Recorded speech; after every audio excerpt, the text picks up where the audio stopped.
नमस्कार मित्रों, welcome back to my channel. Headlines प्रस्तुत हैं। 20 मिनट में कर लिए 100 प्रश्नों के जवाब। सहायक शिक्षक के तबादले पर रोक। बंगाल की खाड़ी में मौसम की दस्तक।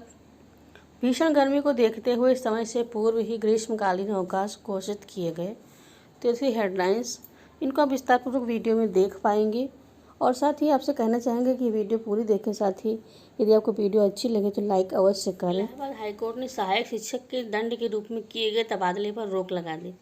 साथ ही मामले में विपक्षी पक्ष से 4 सप्ताह में जवाब दाखिल करने को कहा है। ये आदेश न्यायमूर्ति अंजू रानी चौहान की पीठ ने औरैया में तैनात शिक्षक की याचिका पर सुनवाई करते हुए दिया। मामले में याची की ओर से कहा गया कि जिला औरैया के जूनियर बेसिक स्कूल में सहायक शिक्षक के पद पर नियुक्त किया गया था। सेवा में बने रहने के बाद याचिकाकर्ता को जूनियर हाई स्कूल में सहायक शिक्षक के रूप में पदोन्नति दी गई। इस दौरान उसके खिलाफ शिकायतें मिलने पर उसे 2 बार निलंबित कर दिया गया। बाद में कुछ शर्तों को लागू करते हुए निलंबन आदेश को रद्द कर दिया गया। दिनांक 16 मई 2022 उच्च प्राथमिक विद्यालय जैतपुरा समग्र विकासखंड औरैया से उच्च प्राथमिक विद्यालय सूरजपुर उमरन विकासखंड एपटरवा कटरा में स्थानांतरित कर दिया गया और उस पर जुर्माना लगाया गया। याची की ओर से कहा गया कि कानूनन गलत है। याची की ओर से इस संबंध में सुप्रीम कोर्ट से एक आदेश का हवाला दिया गया। सुप्रीम कोर्ट ने अपने इस आदेश में कहा कि सजा के बदले याचिकाकर्ता का स्थानांतरण पारित नहीं किया जा सकता। कोर्ट में सरकारी पक्ष की अधिवक्ता की ओर से कोई तथ्य प्रस्तुत नहीं किया जा सका। कोर्ट ने याचिका को सुनवाई के लिए 25 जुलाई की तिथि निर्धारित कर दी और स्थानांतरण के आदेश पर रोक लगा दी है। बढ़ा बीएड का क्रेज, बंद होने लगे डीएलएड कॉलेज। राष्ट्रीय अध्यापक शिक्षा परिषद एनसीटीई ने 28 जून 2018 को बीएड डिग्री धारकों के लिए प्राथमिक शिक्षक भर्ती में मान्य कर दिया था। चूंकि डीएलएड करने के बाद अभ्यर्थी सिर्फ कक्षा 1 से 8 तक की शिक्षक भर्ती में ही आवेदन कर सकते हैं और बीएड करने के बाद कक्षा 1 से 10 तक के स्कूल में शिक्षक बनने के लिए योग्य हो जाते हैं। इसलिए अभ्यर्थी अब बीएड को प्राथमिकता दे रहे हैं। और अगर आंकड़ों पर एक नज़र डालते हैं तो 3087 प्राइवेट डीएलएड कॉलेज पूरे प्रदेश में हैं। 2,18,300 डीएलएड की सीटों पर प्रवेश किया जाता है। 96,134 सीटें ही 2021 में भरी जा सकी थी। प्रयागराज पार्षदीय स्कूलों में बीएड मान्य होने के बाद diploma in elementary education DElEd या पूर्व बीटीसी का क्रेज घटता जा रहा है। स्थिति यह है कि अब प्राइवेट डीएलएड कॉलेजों में ताले पड़ने लगे हैं। ऐसे समय में जबकि परीक्षा नियामक प्राधिकारी कार्यालय डीएलएड 2022 सत्र में प्रवेश की तैयारी से जुड़ा पश्चिमी यूपी के 7 निजी डीएलएड कॉलेजों में एडमिशन लेने से मना कर दिया गया। इन कॉलेजों को पिछले साल एक भी छात्र नहीं मिला। कभी नौकरी की गारंटी रहे डीएलएड के 2021 सत्र में प्रवेश के 106 प्राइवेट कॉलेजों को एक भी छात्र नहीं मिला। सैकड़ों कॉलेज ऐसे थे जिन्हें बमुश्किल 1 दर्जन छात्र ही मिले थे। 2020 का सत्र शून्य होने के कारण प्रवेश नहीं हुआ और 2021 में डीएलएड की 2,18,300 सीटों में से 96,134 ही भरी जा सकी। आधी से अधिक 1,32,766 सीटें खाली रह गई थीं।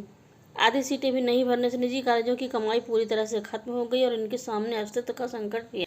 शिक्षा विभाग में इस सेशन से स्कूलों में शिक्षकों की ऑनलाइन अटेंडेंस शुरू करने की तैयारी है और इस सेशन में स्कूलों में ऑनलाइन अटेंडेंस शुरू करने की तैयारी कर ली है।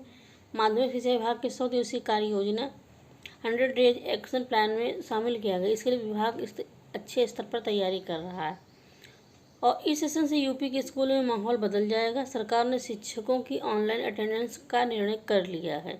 इसी के साथ यूपी सरकार ने इसे लागू करने का प्रयास तेज कर दिया है। यूपी के स्कूलों में हो रही अटेंडेंस सिस्टम की तैयारी।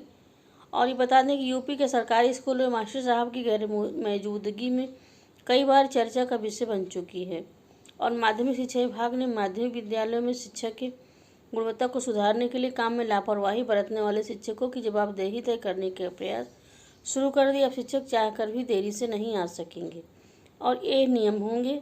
विद्यालय में शिक्षकों का अटेंडेंस दर्ज करने के लिए इसे ऑनलाइन किया जाएगा।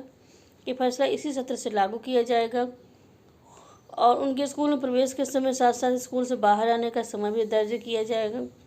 यूपी स्कूल शिक्षकों के लिए बायोमेट्रिक अटेंडेंस सिस्टम हो जाएगा और समय से काम शुरू किया जाएगा।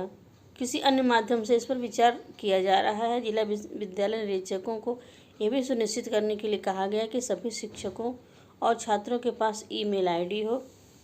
पुलिस भर्ती में 20 मिनट में हल कर दिए 140 सवाल और ये परीक्षा ऑनलाइन थी। स्टूडेंट बिहेवियर का ऑनलाइन ट्रैकिंग सिस्टम पर भी एक्टिवेटेड थे और इसके जरिए नोडल अधिकारी ने उसे ट्रैक कर लिया। ये लिखित परीक्षा पास करने के बाद Kanpur police line PMC paper verification height and chest की परीक्षा देने आए, उसी दौरान उसको गिरफ्तार कर लिया गया। कोतवाली ने रिपोर्ट दर्ज कर जेल भेज दिया। पुलिस ने केंद्र संचालक समेत 4 और के खिलाफ रिपोर्ट दर्ज की। आशंका है कि संचालक की मदद के दौरान नकल करना मुमकिन नहीं था। पुलिस भर्ती बोर्ड द्वारा नागरिक सुरक्षा समकक्ष पदों पर भर्ती की लिखित परीक्षा ऑनलाइन 12 नवंबर से 2 दिसंबर 2021 को हुई थी और इस परीक्षा में कटरा बाजार ललितपुर निवासी सुरजीत सिंह ने 17 नवंबर 2011 को परीक्षा में हिस्सा लिया। सेंटर कृष्णा इन्फोटेक आगरा में पड़ा था। परीक्षा के नोडल अधिकारी सीओ अरविंद प्रकाश श्रीवास्तव ने बताया कि 2 घंटे में 160 सवाल हल करने थे। सीओ के मुताबिक स्टूडेंट्स बिहेवियर का सॉफ्टवेयर पोर्टल पर एक्टिव था। चेक किया गया था कि पता चला 1.40 घंटे में सुरजीत ने 20 सवाल हल किए थे। आखिरी 20 मिनट में 140 सवालों के जवाब दे दिए। ये सभी सही थे। 10 और लोगों के नाम बताए गए और उसकी तहरीर पर कानपुर कोतवाली पुलिस ने षड्यंत्र रचने और धोखाधड़ी उत्तर प्रदेश सार्वजनिक परीक्षा अधिनियम के तहत FIR दर्ज कराई। इस मामले में सुरजीत को गिरफ्तार कर जेल भेज दिया गया। वहीं कृष्णा इन्फोटेक के मालिक महेश चंद्र, राजीव सिंह, विवेक और रामकुमार को भी नामजद कर लिया गया। इसकी तलाश पुलिस की टीम कर रही है। प्रतिनिधि ने फोन पर जानकारी दी और बताया कि सुरजीत से पूछताछ की गई तो उसने बताया परीक्षा के संचालक और प्रतिनिधि रामकुमार ने फ़ोन करके मदद की थी और उनके नंबर का ट्रू कॉलर पर डालकर देखा गया तो RP सागर नाम दिखाई दिया। रामकुमार ने सुरजीत को बताया कि परीक्षा केंद्र में छपरा निवासी विवेक व्हाट्सएप पर जवाब देकर सुरजीत की मदद करेगा। परीक्षा के बाद रामकुमार ने फिर से सुरजीत से संपर्क कर उसे बताया कि फिजिकल एग्जाम में भी मदद करेगा। बंगाल की खाड़ी में मौसम ने दी दस्तक। जी हाँ मित्रों, नई दिल्ली भीषण गर्मी से तप रहे देश के लिए बड़ी राहत भरी खबर है। अंडमान सागर और बंगाल की खाड़ी के दक्षिणी हिस्से मानसून समय से 6 दिन पहले सक्रिय हो गया है। केरल में 27 मई के करीब आएगा। मौसम विभाग ने सोमवार को कहा मानसून अगले 2-3 दिनों में बंगाल की खाड़ी के कुछ हिस्सों और समूचे अंडमान सागर पर छाने की स्थितियां बन रही। आमतौर पर इन क्षेत्रों में मानसून 22 मई को सक्रिय होता है। इस प्रकार मानसून 6 दिन पहले ही सक्रिय हो गया है। अगले 2-3 दिनों में पूरे अंडमान सागर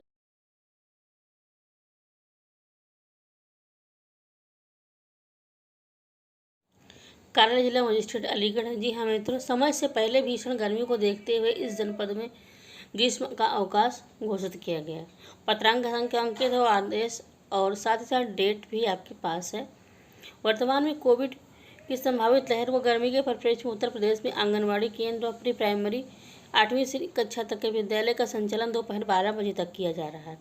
जनपद में भीषण गर्मी एवं लू की स्थिति को और छात्र हित में ध्यान रखते हुए आंगनबाड़ी केंद्र और प्री प्राइमरी से 8वीं तक के परिषदीय यूपी बोर्ड, CBSE, ICSE अथवा अन्य मान्यता प्राप्त समूह को विद्यालयों को समय से पूर्व ग्रीष्मकालीन अवकाश के तहत बंद कर दिया गया है।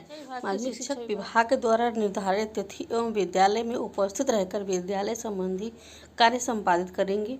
उक्त आदेशों का कड़ाई से अनुपालन सुनिश्चित किया जाए। जिलाधिकारी अलीगढ़ और इस आदेश की जो प्रतिलिपि है वो निम्नलिखित की सेवा में सूचनार्थ एवं आवश्यक कार्यवाही हेतु प्रेषित किया जाना है। मुख्य विकास अधिकारी अलीगढ़, जिला विद्यालय निरीक्षक अलीगढ़, जिला बेसिक शिक्षा अधिकारी अलीगढ़, जिला सूचना अधिकारी अलीगढ़, संबंधित प्रधानाचार्य, प्रधानाध्यापक, जनपद अलीगढ़।